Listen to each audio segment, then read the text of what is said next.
Tell me your dreams over bacon and eggs. We'll share a laugh and a story and even a wish on the breakfast dish. Bop, bop,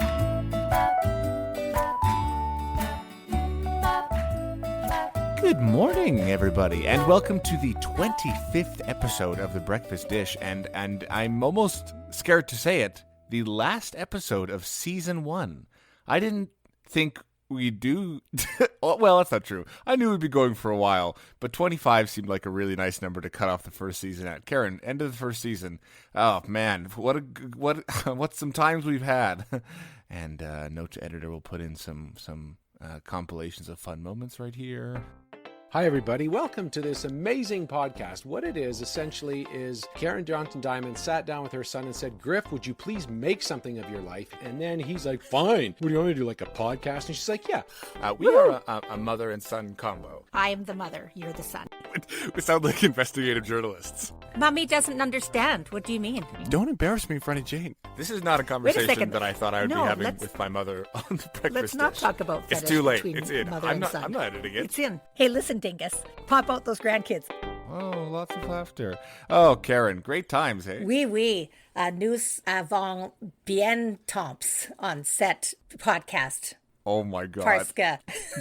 Did you say fresca? I said parska, which I think means because. Okay.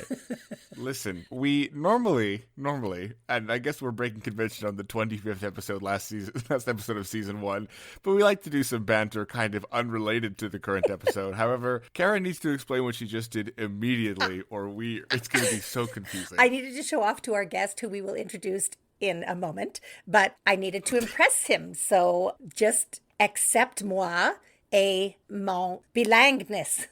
That's right, guest. So be impressed, but quiet down till we're done our good banter. But you are right with the 25 episodes. I'm thrilled that we got to 25 episodes. I think ending our season just before December 25th, which is Christmas, in case you didn't know, is perfect. Yes, you have a lot of garland and stockings and a fake Santa behind you. I may or may not have decorated my pretendy recording studio. Because you're teaching a class right now. I was teaching for Foundations for the Future Charter Academy last week for our Lean Orchards class, which I have done for the last 8 years. I've done their improv unit. And it was the first time teaching improv over Zoom, and I didn't get fired. Woohoo! It sounds so important. Foundations for the future. Right. It does sound monumental. Yeah. It does. Also, can you imagine firing your improv teacher over Zoom? Oh my gosh. So you're safer this year, Karen. All right. Well, now you have to intro our guest in the best French you know. Okay. Aujourd'hui, une bien guest. Il s'appelle Vincent Forcier. Wait a minute. I'm working on it. The French are confident. Keep going. Il est le directeur artistique pour l'UniThéâtre au Edmonton.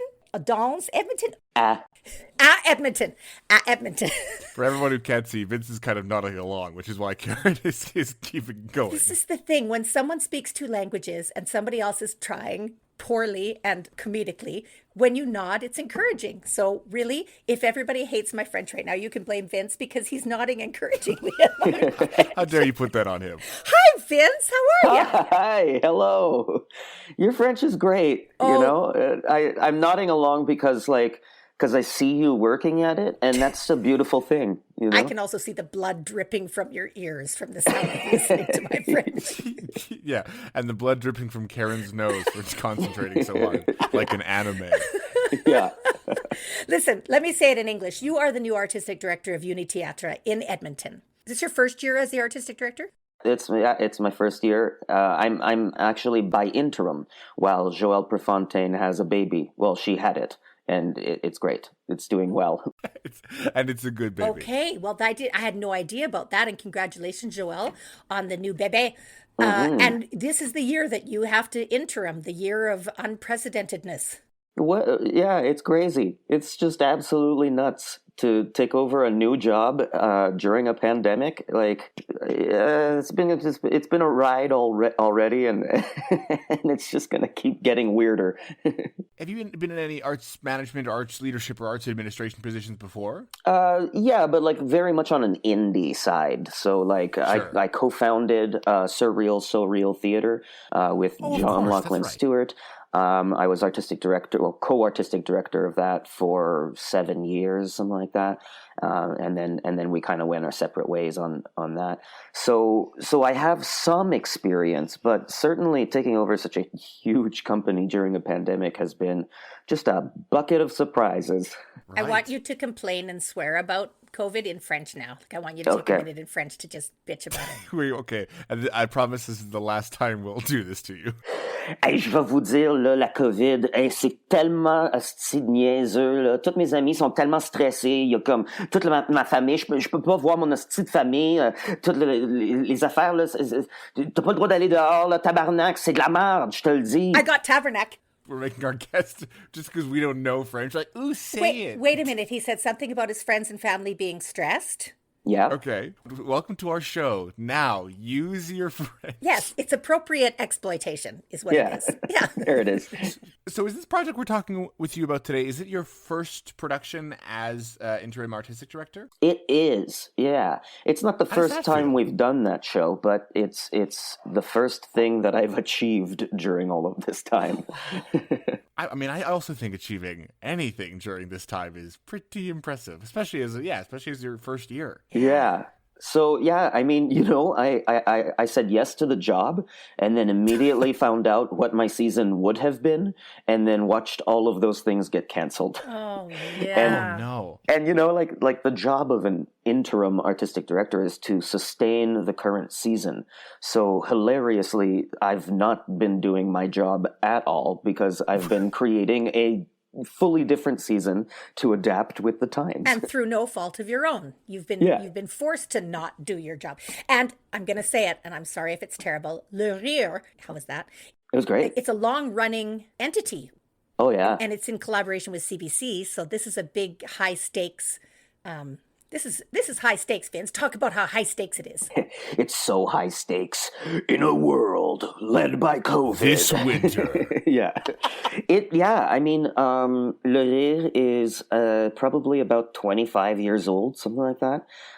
We've done, in that space of time, we've done 22 shows. So I think this was the 22nd time we've done Le Rire. It's a show my mom invented long ago because I didn't know that. Yeah, in Alberta we just didn't have something like Le Rire, so it's sort of based off of in Quebec they have a show called Le Bye Bye, which is literally that. It's just saying bye bye to the year by making sketches and laughing about the year in review. And there wasn't one of those for Western Canada in the francophone community. So my mom in a group of, you know, am I allowed to swear on this show? Yes, do it, absolutely. Okay, because I was about to say my mom and a bunch of fuck-arounds got together. Hell yeah, this podcast hard as rock. We just grew up. Yeah. This winter, Vince swears. Yeah, for the 25th episode of The Breakfast Dish. We're going triple X. But yeah, it's there wasn't a show like this, and so you know, this little group of people got together and just did a sketch comedy show to laugh out the year, and then it just kept happening, and you know, I was like 9 years old or something when the show started, and I would move their props and I would set boxes for like the group that was doing the show until one day I was just in the show. And I think I was in the show for the first time as a child because I played a child in a sketch.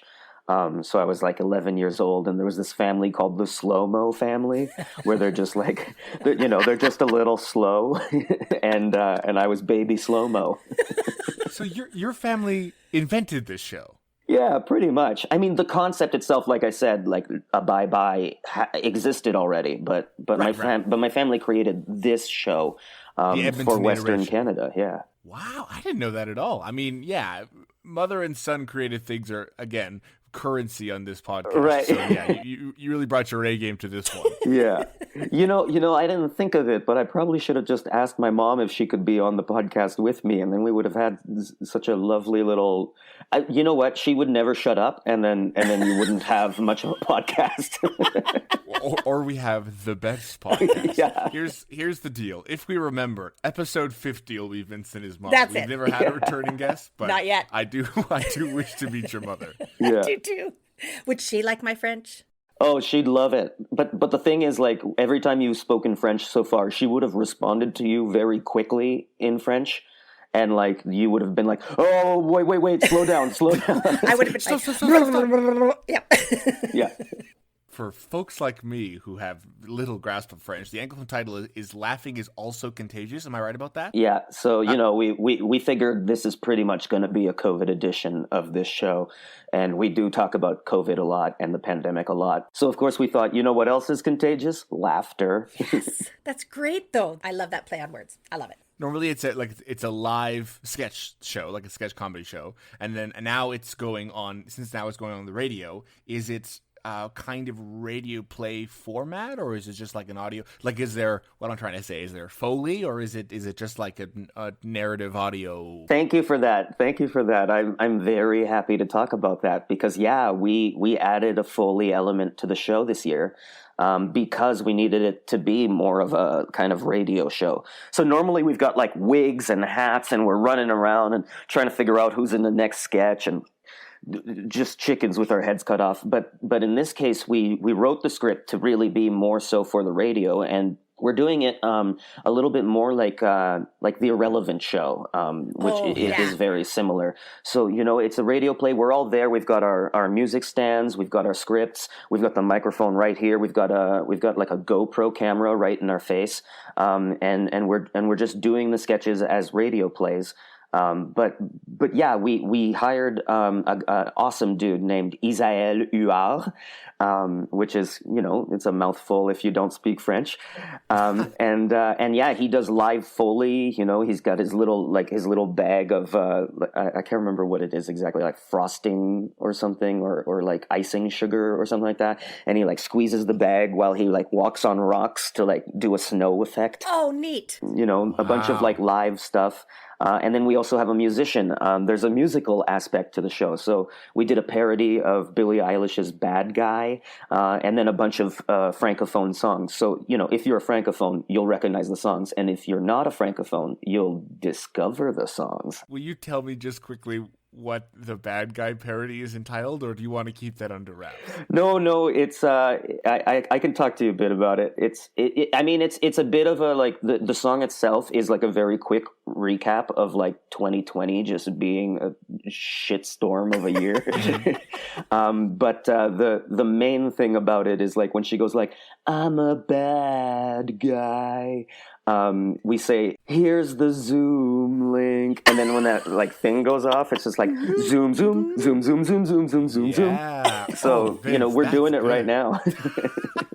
Mother, do you know who Billie Eilish is? She, I think her pronouns are she, her, and she's a singer, and she's like young, maybe your age, maybe middle 20s, and she has wacky colored hair. I'm pretty sure she's like a lot younger than I am. She was at the last. I think when she broke, she was like 16 or something. Yeah, I think she recently turned 18 because there was a bunch of creeps on the internet, celebrating that. I'm right about the wacky colored hair though, right? I'm not that. Yeah, she's usually got. Well, lately it's been green. Yeah. Yeah, great. she's also had like neon yellow for a while. Oh, yeah. I couldn't tell you a song except maybe one called Bad Guys, but I don't know any lyrics except here's the Zoom link. Oh no, we're confusing. My song's already bigger. That's right. Take that, Eilish. Hey, who is performing? A great group of people. So my mom's not in the show anymore. She retired from the show. And the reason for that is because she works at CBC, and it would be a weird conflict of interest. And like they suggest that my mom doesn't do comedy if she's going to be, working for CBC, because people could use that against her or something. If we made a political joke, people would be like, you're supposed to be unbiased and blah blah blah. So Oh, interesting. Yeah, so my mom kind of stepped away from the show when we had our 20th edition, because she was like, this is perfect, like 20's great. It's a nice number. It's a victory, and I'm going to step away and retire now. So I'm in the show. Our musician is a man named Eric Doucette, and he's fantastic. I mentioned Isaël Huard already, doing the Foley work. And then the other performers are Steve Jaudoin, very handsome, tall man, has 3 babies. Catherine Denizet, also an excellent performer, and José Thibault. And all four of us also wrote the show, so we've all got, stakes. It's got to go good. This summer, a sketch show in French written by the performers. It's about to get personal. Le Rire. For this kind of like audio format, do you guys write your own material, or do you write like for each other? We write with each other in mind. And then, I wrote the Billie Eilish song, and I knew kind of that was. Of course you did, Vince. Yeah, I love parodies. I'm weird Vince. But yeah, we write sketches for each other in a way, but also like we want them to be kind of universal. So like one of the exciting things is you mentioned the partnership with Radio Canada. One of the great things about this show is usually we just do it in Edmonton, and it's kind of Edmonton centric. But this is going to be broadcast in BC, Alberta, Saskatchewan, and Manitoba. They built the show to be like for all of the Western Canadian provinces. So we needed to keep it kind of universal so that everyone understood the jokes. Normally, if we did like jokes about like Don Iveson or Jason Kenney or something, it's like that's just us, right? Like people kind of know, but it's not as special for them. So we have a sketch where a family takes a road trip from Vancouver to Winnipeg. And they kind of stop at different places, to see the giant kubasa, and just like they do all of the really good stops, in Alberta and Saskatchewan and Manitoba. Right, the Vegreville egg or whatever. Yeah, exactly. You know what though, Griff? Sidebar: your niece Ella, who started driving last year, she and her girlfriend, that's what they do. They go on road trips to go see the sausage, to go see the egg, to go see the Vulcan ship. Like this is what their weekend road trips have been. I know. Really? See? Travel Alberta, man. Yeah, that sounds nice. I think when I was in high school, I didn't drive when I was in high school, but there was always really good parties in Springbank, which is the really rich neighborhood outside of Calgary. Like the St. Albert of Calgary? Yes, yeah. Oh, definitely. And you couldn't go unless you had somebody to drive you. The other thing is, I always wanted a car because it was so cool when Austin could leave the school and just put his backpack in his trunk and not have to think about it. That was cool. Yeah. For some reason, that stuck in my head of like, oh, having a car is awesome. We're getting off track. No, let's go back to high school for a second, Griffin. Why did you... Oh, God, let's never. My baby, you're growing up. Did you have the option to take French in high school, Griffin? And if so, why didn't you? Or why didn't you have to? I was actually, my year, all through my schooling, was always 1 year above the mandatory French. So, like, that started in grade 4 when I was in grade 5. And then I don't think it was offered at my junior high. And then in high school, Dad told me I should take Spanish. So I took Spanish. Oh, look at that. Oh, that's right. You took some Spanish. So there is some, yeah. So I know what my father and I call bar Spanish, where I know enough to like get by in a city, or like I could, like if I'm lost, I could find the necessary places, but I couldn't like trade stocks or like talk about how that metal girder needed to be reattached. Like the actual fluency is far past me, but I could like I could be safe, I think. That's how my French is. I couldn't. Your French is adaptable though, like. Yeah, I was ragging on you, Karen, but you knew a lot more than I thought you did. Oh my gosh. Yeah, like you just like you require only patience from the person listening, but other than that. That's my entire last 54 years of my life. Good morning, everybody, and welcome to the breakfast dish. Whereas in Spanish, I only know how to say that I have a monster in my pants because I thought that would be useful to like flirt with ladies. I don't know what monster is. What is it? Tengo uno monstruoso dentro mi pantalones. Yeah. And then, she probably responds quite quickly with like, and what do you want me to do about that? And I go, no comprendo. Yo habla inglés. What she actually said was, I'm calling the police. Yeah, right. Right. I did go to Europe back in the day when I was 21 or something. something, and I learned how to say, je parle français comme une vache espagnole. And that got me in all the French cities. And then I learned how to say, ich hablo español como una vaca alemana. And then I learned how to say, ich kann Deutsch sprechen wie eine Kuh Alemania. So I could speak German like a Spanish cow, and French like a Spanish cow, and Spanish like a German cow. That's a complicated ecosystem. That's a whole other city is what that is. What's the German word that is close? It's butterfly or do you want to tell that story? Oh my gosh. Okay, total sidebar, right? I'm so sorry, Vince. This is so sidebar. Oh, I love sidebars. I have a story that relates to my father and my stepfather. My father loves to meet new people from other cultures and other worlds and other languages. And every time he meets someone with a language he hasn't been exposed to yet, he asks them how to say butterfly. And he has this little 3x5 recipe card that he keeps in his breast pocket all the time that has like hundreds of different ways to say butterfly. And some of them are so beautiful, which takes me over to my mom and my late stepfather, who was German. And he would say what those words were in like French and Italian because he could. But I think in German, it's Schmetterling is a butterfly. It's the worst sounding non-beautiful word Yeah, ever. like other languages is like paré and porho. Le papillon. La la la la la. And German is Schmetterling. Schmetterling. On the topic of languages, is there a video portion? Like you said, you had a GoPro camera. Is there a video portion for an Anglophone that will only get maybe 10% of the French language, but might get more with the visual as well? Yeah. That's like I mentioned. Yeah, we've all got like a GoPro right in our face. They set up cameras to film all 6 of us on the stage and then get some wide shots and things like that. So it's set up like a radio show, and it will be on the radio, but then it's also on the website for Radio-Canada's L'Atelier Culturel, the cultural workshop, basically. And so they've been putting a bunch of stuff on there.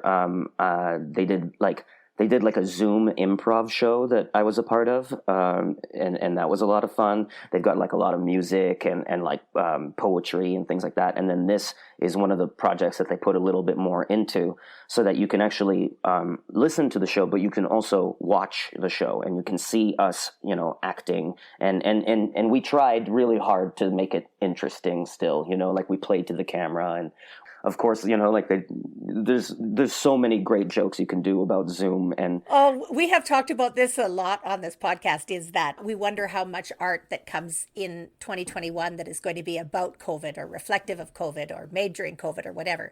The comedy stuff, I'm going to rush to the comedy stuff about COVID. That's about it. Just the comedy stuff. It's going to be like 9 shows that are all entitled Love in COVID, or, like Quarantine Zombies 7. Yeah. I didn't think we'd get to use all of our TV show announcers this much this episode, but I am loving it.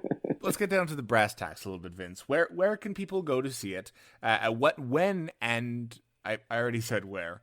Not why. We already talked about what. Who are you? It doesn't matter. How? That's exactly what I was looking for. Well, yes. Since it's I'm gonna be saying a bunch of French. Hopefully, people will be able to figure out how to. You know what? I'll spell it out. I'll spell it out for you. We'll put in links everywhere, but I want the listeners to know that Vince trusts all your intelligence. He's spelling it out for me. It's only for me. If you want to check out the show, you can. I don't know why I've decided now this is smooth jazz talk. It's nice though. If you want to check out the show. I'm practicing for my CBC audition, my Radio-Canada audition. If you'd like to check out Le Rire, what you can do is go to L'Atelier Culturel. That's L'Atelier Culturel, Culturel. Woo! Yeah, simply majestic. My God. I even watched you do the thing where you put your pointer and thumb on your chin. Well, allow me to tell you something about spelling. It's fun. This is the weirdest spin-off of Bill Nye the Science Guy. Listen to this. Now spell it in French. Oh my God. Oh, right. Atelierculturel, Culturel. That's my favorite thing about French, seriously, is the letters. I love hearing things spelt out in French. I feel like when I'm spelling things out in French, like when people listening sometimes might just think I'm having a stronk. Like, we're just Are you okay, Vince? You're just making a bunch of weird sounds. Did you say you're having a stronk? Yeah, I meant a stroke, but then I just committed to it being a stronk. Stronk is funny. There's a bit between me and my friends where when something is broken, we say that it's bronk. Like, no, that's no way, that's bronk. So a stronk is like a bad stroke. Deidre Kalin says, instead of saying what the fuck, she says, what? What? Oh yeah, wuck. That's good stuff. And sorry, Vince, can they go there at any time, or does it stream like at a particular moment or evening, or is it like archived and they can do it forever? How does that work? Thank you for that question. As of December 30th, it'll be available on the website, and then it should be there for like months, I think. You know, I signed a contract with Radio-Canada that says that they can pretty much do whatever they want. So. It's free to listen to, as CBC Radio is free to listen to. Yes, and it is there any cost if you want to watch the video portion of it or anything? No, it's all free. If you want to pay for it, though, you can PayPal me directly. This is at at paymemoney.com. Yeah, I used to have Hotmail, but now I have paymemoney.com.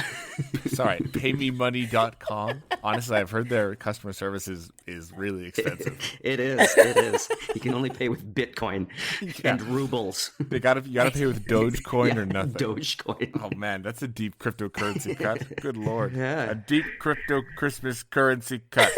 I think you're coming up with a new tongue twister there. I think I'm coming up with a new language. I don't know. I think you might be having a stronk.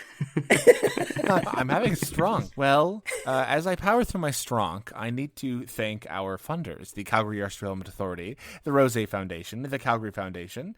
The intro music you just heard and the outro music you're about to hear is by Alexander Cowman. All graphic design is done by Morgan Ermter. Karen? Yes, Griff? What else is going on this week? Let me tell you. Speaking of CBC? Radio-Canada. Yeah. Oh, we're all having a stronk today. On CBC Radio on December the 24th at 11 a.m. Alberta time or noon Saskatchewan time, because it's CBC Saskatchewan on the show Blue Sky. There may or may not be Mrs. Claus talking to the kids if they want to call in, and Mrs. Claus will answer their questions. I don't know how I have that inside information about that, but I do. Well, I told you. I mean, that's right. I told you. I listen to Mrs. Claus every year. Okay, good. So Mrs. Claus will be on CBC Blue Sky, Saskatchewan. Blue skies. Shining on me. Here's the other things. These are all light festival things. The Lions Festival drive-by lights, 14th Street Northwest and 24th Avenue in Calgary. Go drive by. They're beautiful. They're by my house. Don't. Christmas... Oh, no. Lock your doors, Karen. You're unsafe now. Yeah, I'm in a house by 14th Street. The Airdrie Festival of Lights is an outdoor walk-through light experience by donation in Nose Creek Park. And now I'm going to go broader just a little bit. Fort McMurray, lights at the Royal Gardens at 128 Royal Garden off Timberline Drive. It's a digital light show that plays every half hour from 6 p.m. till 10 p.m. And finally, down south in Lethbridge at the Nika Yuko Japanese Gardens, there's the Winter Light Festival. And this, I've always wanted to be there at winter, and I never am because I love Lethbridge. This is at 9th Avenue and Mayor McGrath Drive. It is a cost of $7 to $10, still very accessible. Go outside, walk the lights, pretend the rest of the things in the world aren't happening. It's better to have a light festival than to have a heavy festival. That's true. In fact, 2020's kind of been a heavy festival. Yeah. So true. That's 2020's new tagline. Just a heavy festival.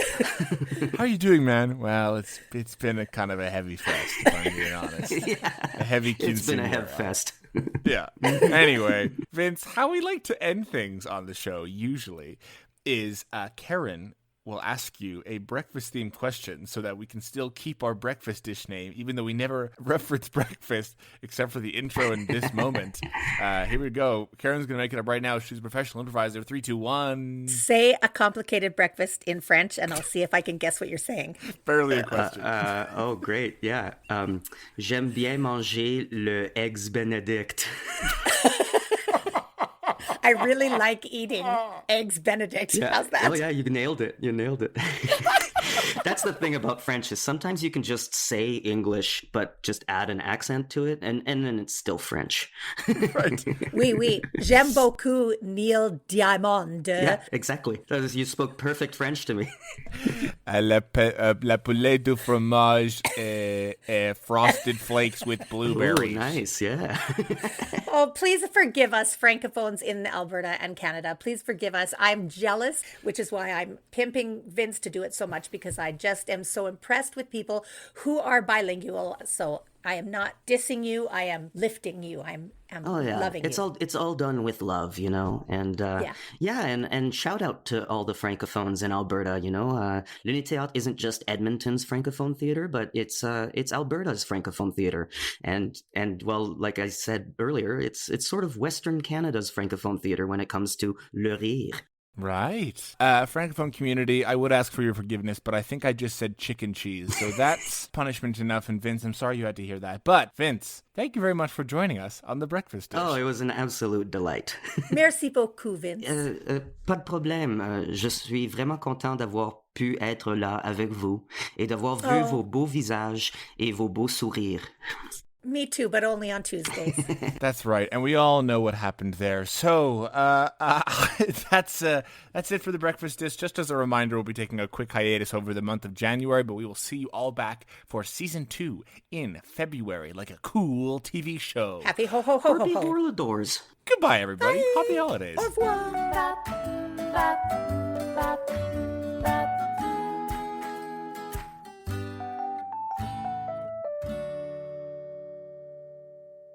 This has been The Breakfast Dish.